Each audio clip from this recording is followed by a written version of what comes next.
About 5 months ago, a friend of mine got expelled from college due to his bad grades. He was only halfway through his lease, and he didn't see a point in staying in the city since he was only here for school.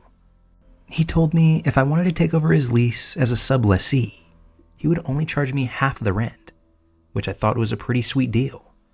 So naturally, although I'm from this town, I thought it was time to leave my parents' place. I had already graduated, and although I'd been looking for a new job for a while, I still felt like I couldn't miss out on this opportunity. So I took over the lease and moved into his place. The house itself was actually pretty nice. It's 3 floors, including the basement, and it's located near the university of my town, which is not a very safe area overall, but I spent a lot of my university years here and never felt unsafe myself. The room in the basement is pretty small, but has a cozy feel about it.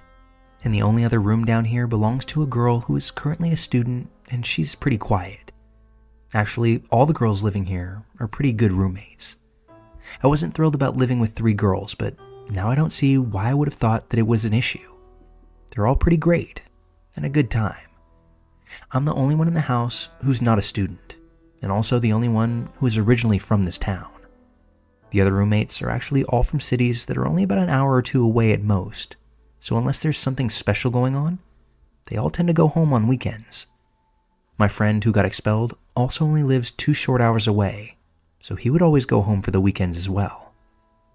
One thing I forgot to mention, which is pretty crucial to the story, is that the house actually has 5 rooms, but right when they all moved into the new place together, one of the girl roommates had a seizure on her bed and happened to pass away. This was pretty upsetting for everyone, and the landlord told them not to worry about finding anyone else. Their individual rents never went up or anything, and the room was left vacant. According to the landlord, he just found it insensitive to try and find someone else to fill that room, because he didn't want to turn someone's death into a financial windfall for himself. So after the girl's death, her parents came and took her belongings out of the room, and it just remained empty since then. I actually never stepped foot in there because it remained locked, and I don't really have much curiosity to see the room. It's on the 2nd floor, and I rarely go up there, so I never paid it any attention. The first weekend in the house was pretty uneventful. I remember that I spent one night at my boyfriend's place, and then the next night he slept over after we went out drinking at one of the college bars nearby. We were pretty wasted, so we passed out as soon as we got home. The next weekend, I was at home in my new room, and I couldn't sleep, so I decided to read for a little bit. I was really enjoying the quietness of this new house since the girls weren't home at all. I come from a large Latin family, so this quiet, serene environment, that's pretty new to me. Throughout the night, I heard a few noises come from upstairs, so I figured that one of the girls maybe decided to stay the weekend at the house, or she was just getting last-minute things ready before heading home. I really didn't think much of this. I wasn't very close with any of the roommates, so I didn't even bother asking them if any of them had stayed home. I just felt like it was none of my business. The girl in the basement was for sure gone for the weekend, because she apparently sleeps with her door locked and keeps it open when she's not home. Fast forward to another weekend the same month. I woke up to pee, and I could hear a toilet flushing upstairs, which was kind of weird since I knew that none of the girls were home. I was going to go check it out, but in my tired state, I was too lazy to make the trip upstairs and realized I just didn't care enough. It's funny. Horror movies are supposed to make you paranoid, but the biggest lesson I got from them was that there's always a rational explanation for things. This would actually prove to be my biggest mistake because for a couple of months, I was always brushing things off and ironically creating irrational explanations to rationalize what I thought were my own irrational thoughts. For example, I heard creaking coming from the 2nd floor and figured one of the girls must have forgotten something and decided to come by to pick it up. The girl must have driven 2 hours down and 2 hours back to her town in the middle of the night to pick something up. On another Saturday, I woke up to get some water and I noticed that the roommate in the basement was gone. Her door was open and her car was not in the driveway. There weren't any cars in the driveway, but I should mention that one of the girls doesn't drive. A couple hours later, I woke up because I heard steps coming down into the basement. At this point, I yelled out the girl's name who doesn't drive because she's the only one who could have been in the house. I didn't get a reply, but but I did hear steps heading back upstairs. At this point, I started getting uneasy, mainly about being home on weekends by myself, so I decided to spend them at my boyfriend's house. One of the girls made a house Facebook page, which was supposed to address any issues like washing dishes or leaving messes, but it remained pretty inactive since everyone seemed to get along. I posted on there that some creepy stuff was happening on weekends and asked them if they could start just letting me know if they'd be home for the night or not. They seriously thought I was just joking around. The replies to my request were not receptive at all and consisted of LMAO or OMG, you're so funny. Even my boyfriend agreed that I was being paranoid because he too believed that everything has a rational and perfect explanation. The thing is, when you say that everything has an explanation, you are only invalidating paranormal explanations or ghostly activity, which is not what I was implying at all. I've never believed in ghosts or spirits or any of that jazz, and I never claimed to when I spoke to my roommates or to my boyfriend.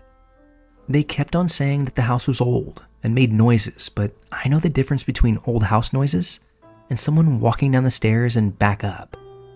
Fortunately, my roommates did start posting things on the Facebook page to let me know they'd be gone. It was always to the effect of, "Hey, I won't be home this weekend, so don't worry about the ghosts." One weekend, they all let me know that they wouldn't be home, and my boyfriend was on the midnight shift, so I had to spend that night on my own.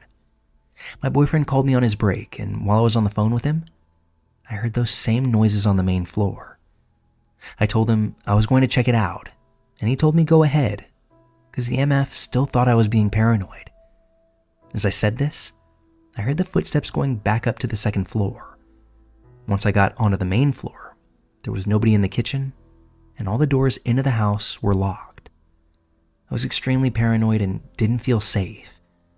My boyfriend calmed me down and convinced me that everything was fine. So after this, I never even made it to the second floor, and it's probably best that I didn't. After that weekend, I told all my roommates, in all seriousness, that I was convinced that someone had been in our house at some point that night. I told them exactly what I heard, and these bitches still claimed that it was the old house making noises. My boyfriend was almost permanently on midnight, so I did what I never wanted to do and started spending weekends at my parents' place. The girls still posted on the page whether or not they were leaving the house, and I decided that maybe I should do the same. So I also started posting when I was and wasn't sleeping at the house. One Friday night, the Facebook page looks something like this. Roommate 1, not sleeping at home. Roommate 2, not sleeping at home. Roommate 3, staying home because of midterm exams. Me, I'll be at my parents' place. The next morning, I received a frantic text from one of the roommates saying that the roommate with the midterms had been attacked. Apparently, she was in her room studying and heard a noise coming from right outside of her bedroom door. When she went out to inspect it, she was greeted by a man walking out of the deceased roommate's room. I later found out more details about the whole thing from the roommate who was attacked. The man looked rough, greasy hair, and just a dirty, dirty face. When they made eye contact, he held up a single finger to his mouth and uttered, "Shh," while smiling at her. The nail on his finger was long, and his beard was apparently scraggly, uneven, and disastrously dirty, like it had been growing for years and never touched soap nor water. The roommate screamed out of instinct, even though she knew there was nobody in the house. That's when he lunged at her as she tried to shut the door. Once he got his hands on her, he growled and told her to shut her mouth, saying something else like, "I'm not gonna rape you, but shut the f*** up." He beat her, pretty badly but not completely unconscious. And then when he walked out of her room, he went downstairs and walked out the front door. Because he left the way that he did, he left the dead girl's room open and unlocked. My roommate then locked herself in her own room and called the police, who were there nearly immediately. What's pretty creepy about this entire thing is that when they inspected the dead girl's room, they kept asking for clarification. So nobody has lived in this room for how long? Nobody's renting this room, right? Did the parents take everything after the girl passed away? Turns out this intruder had a really sweet setup. He had brought his own small mattress to put over the existing bed frame. Obviously, the mattress was too small for the frame, and he left most of his other handful of belongings there because he likely didn't expect a confrontation that night. I don't think he knew that any roommate would be there that evening, especially the one that he attacked because she was gone the most. It probably sucked for him when I moved in because before me, the bastard would have had the whole house to himself at least 2 days a week. The police did ask me quite a lot of questions and were very interested in hearing my statement about hearing footsteps at night. My 3 roommates and my friend are now convinced that maybe that girl didn't die the way they said she did. Maybe the intruder had taken her life. But I think the autopsy would have been able to distinguish a murder from a seizure. And in my friend's defense, the whole thing is really unsettling. We're not really sure how long this guy had been living here, but it's likely that it had been for at least a few months. The running theory is that the guy had been climbing in through the window, so it's possible that he was even there at times when all of us were too. The police are really interested in talking to the landlord because they want to know how the man found out about the vacant room. The landlord is a pretty decent guy, so I don't know if there's anything going on there. I don't even feel an "I told you so" attitude from this whole thing. I think I'm just glad that the girl is okay because she seemed pretty shaken up afterwards. I just wish people were more willing to listen to me when I told them that I thought somebody was coming into our house. I even said it might be a squatter, which everyone laughed at. This happened recently, so it might be a while before an update. As of now, the man has not been found, but the police remain optimistic about finding him, whatever that means. This has been a pretty terrible month for me, and I don't know if I want to be at this house anymore. I don't have much left on the lease, and I recently lost my job, so it might be best for me to leave now. I doubt the guy will come back because all of his stuff has already been removed, but I still find it remarkably creepy in this house. I definitely don't spend weekends here anymore.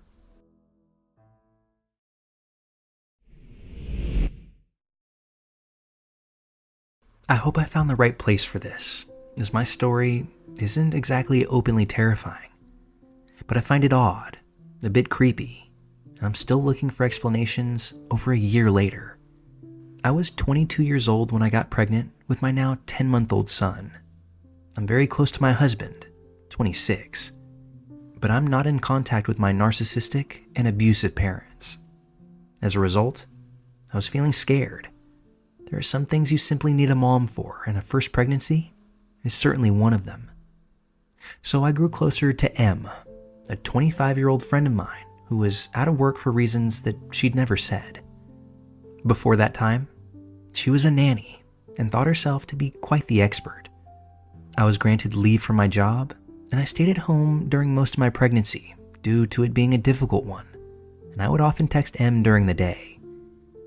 The first red flag looking back on it was probably when she said, "I knew it," when I told her that I was pregnant. I guess this can be something people say, but then she said, "I had a vision. I simply felt it in the air that someone around me was pregnant." Okay, I thought. A little odd, but maybe Em was just a bit eccentric. I should also say that my husband didn't like me talking to Em. He's usually a laid-back, carefree person, but this was something he was adamant about. Em apparently dated my husband's best friend, Edward, and came out about horrid instances of abuse after dumping him quite abruptly. Maybe this did happen, I told my husband, who was annoyed that I wouldn't take him at face value. As an abuse victim myself, I like to believe other victims. Looking back though, I wish I had just listened to him. Anyway, I told Em that I wasn't speaking to my family and that I felt alone. Again, I was pregnant, sick, and vulnerable. "Okay," she said. "Thanks for telling me. You know, family isn't always blood. I can be family for you. I can be there for you. I can throw you a baby shower and help you out. Hey, I even have experience as a doula, so I can help you along the way. even though it wasn't that long ago, I was really naive. I was also really, really lonely without a mother figure in my life. So I agreed, and soon Em began showering me with gifts. Crackers that I could eat, ginger candies for the nausea, religious baby CDs, stretch mark cream. Now, some of this seemed a bit too personal for me at the time, but I figured, hey, it's the thought that counts. My first trimester was bad, and my OB wasn't taking me seriously. When I told them I was extremely nauseous and couldn't get out of bed some days, they told me they couldn't prescribe me anything. They told me I would have to go to my primary care doctor for medicine. And I guess I was so exhausted that I didn't feel like jumping through too many hoops. That's okay, Em told me. In my training, I've learned that there are some drugs that are awaiting FDA approval, but they help nausea like this and worked for my previous patients. She gave me these doTERRA pills. I looked it up and found they were mostly snake oil, and a part of what I now realize is a pyramid scheme. Em vouched for them though, and said they were a more holistic approach, and goddamn, my nausea was bad. So the following morning, I took them, and almost immediately, I violently threw up. I told her this and she said, keep forcing them in your body until it takes, okay? I called my husband about this, who was pretty pissed off.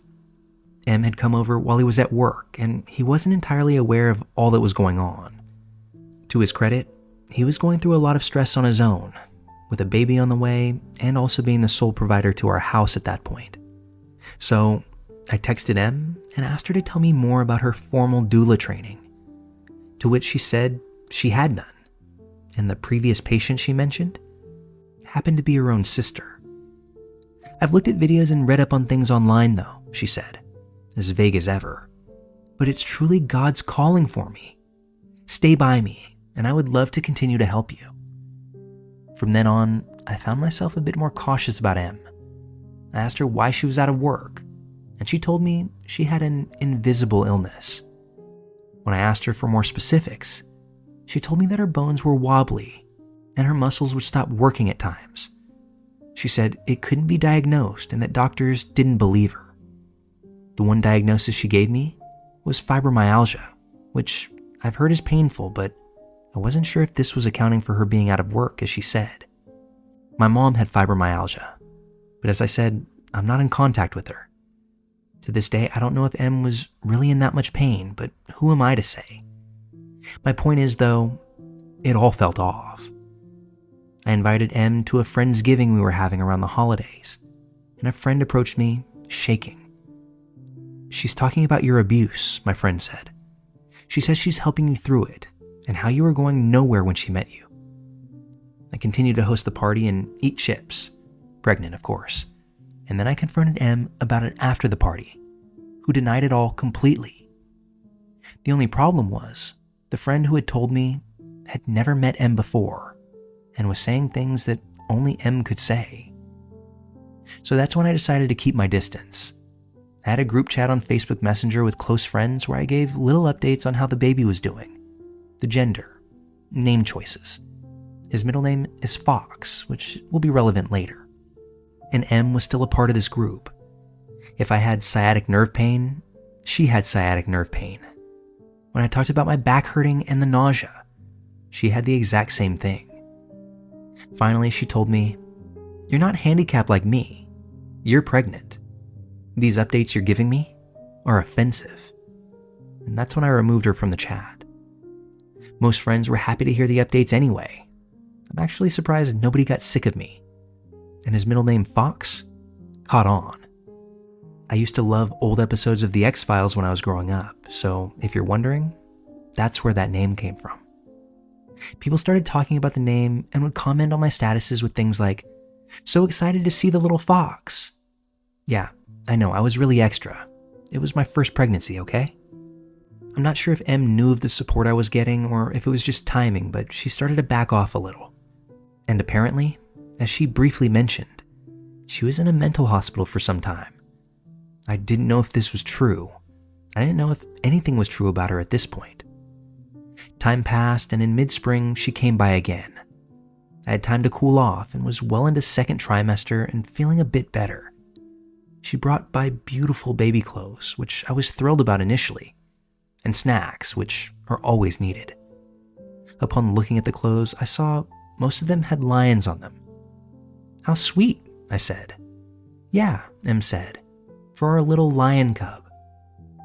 I laughed at this, but I got the sinking feeling as I opened a card from her that read, "For the little lion."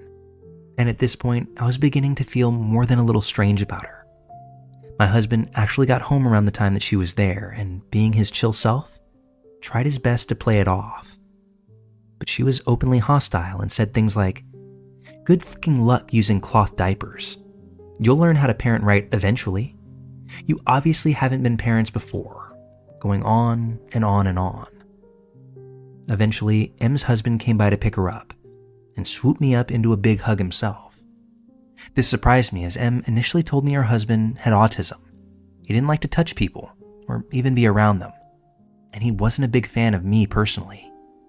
He took her home, and my husband and I decided together that that was enough of Em. No more texting, no more hanging out, no more impromptu drop-offs. She'd still be invited to my baby shower in June, but that was going to be that. Time passed as it does, and I grew even bigger. I was on bed rest, monitoring my contractions and using crutches for sciatic nerve pain. My baby shower was sort of my last hurrah before giving birth. The night before, I got a text from Em. "How could you?" it said. "What?" I responded. After a bit of prompting, she says, "You gotta pack and play." I had posted some of my nursery things on Facebook. "Yeah? So?" I responded back with, "You gotta pack and play when I got you a bassinet as a gift." Let me just say that a bassinet was not on my registry, but a pack and play was. My grandmother had given me money for one, as she couldn't come to the shower. I'm actually going back to my old Reddit post to see exactly what Em said. It was this: "I'm mad at you. You got yourself a pack and play. I got you a bassinet as your gift. A pack and play makes no sense. You don't understand, and you didn't take my advice. You screwed yourself over, and I'm confused about your decisions. How could you get a pack and play before your shower? They don't even work as a bed. They work only as a playpen, and infants use those. You're wrong if you think infants don't play. Why are you doing this? I tried discussing safe sleep with you and feel personally negative about what you did. I'm so anxious." While a lot of this was rambling and nonsensical, for some reason, I took her concern at face value and answered as calmly as possible. She continued to say that my idea was poorly researched and simply a bad product. That last line, "a bad product," was what got me. I was about to have a baby, and I was putting a lot of damn work into already being the best mom I could be. I was also monitoring my stress because, again, highly pregnant. That's when I snapped and said, "Honestly, I'm the mom. I'm making the decisions. If you can't accept that, I'm sorry." That's when she says it, the thing she must have been thinking for some time. Just because you're the mom doesn't mean all the decisions are yours. Actually, yes the fuck it does. At that point, she responds with, "I'm shaking." She then begins to send me nonsensical text messages, and eventually, I just stop following. My phone blows up for the rest of the night, and I eventually turn it off. Em did come to the shower, but close friends had heard about the situation, and she was treated like a pariah. She gave me the bassinet, decorated entirely with lions, as well as this musty box full of old clothes and hairbands. One onesie read, "Loved by my dead grandfather in heaven." I'm still confused about that one. The baby shower would be the last I'd see of her, and I would like to say the last I heard from her, but that's not accurate. This past year, she texted me and told me that she was getting a divorce, and just to be there for her out of solidarity. Apparently, she was devastated. However, we eventually saw said ex-husband at a mutual friend's party, and he told everyone that while he was leaving her, her verbal abuse got too much to bear. And that's actually what pushed him over the edge. He also said that she was having delusions and was hostile about things that didn't happen in reality. We asked him, with caution and respect, if he was autistic, and he said no. He even went to 3 different doctors to get himself checked out due to her accusations, and all 3 said that he wasn't. We've since gotten closer to my husband's friend Edward, as well as his wife and child. When we told him all of this, he said, "Yeah, I don't go on about it, but I did actually pick her up from a mental hospital once. M is bipolar and schizophrenic to boot." This is something I can't even be sure about though, as it's just word of mouth. And in light of making this post, I looked at M's Facebook. Another one of her friends is pregnant, and I saw M post, "I love my friend's children as if they were my own." Pregnant friend, God help you. And whatever you do, don't take those doTERRA pills.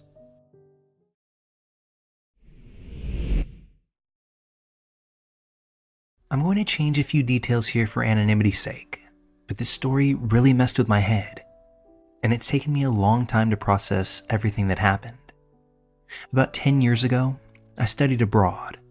I didn't know many people in the country that I'd moved to, so I was glad to find a shared house with a group of people around my age.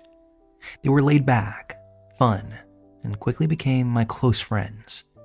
We hung out all the time, smoked a lot of weed, and things were generally great. One of my roommates had a friend named Frank who came by the house pretty regularly. He stood out immediately though. He was likely twice our age, intense, and had a weird energy that put me on edge. The first time I met Frank, he gave me this suspicious look and started firing off all sorts of personal questions, like he was trying to size me up. It actually felt more like an interrogation than a conversation.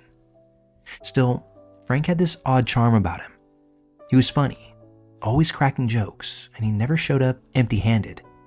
He'd usually bring pizza, which made him popular with everyone else in the house. My roommates absolutely loved this guy. Curious about him, I asked one of my friends what Frank's story was. That's when I found out something rather disturbing.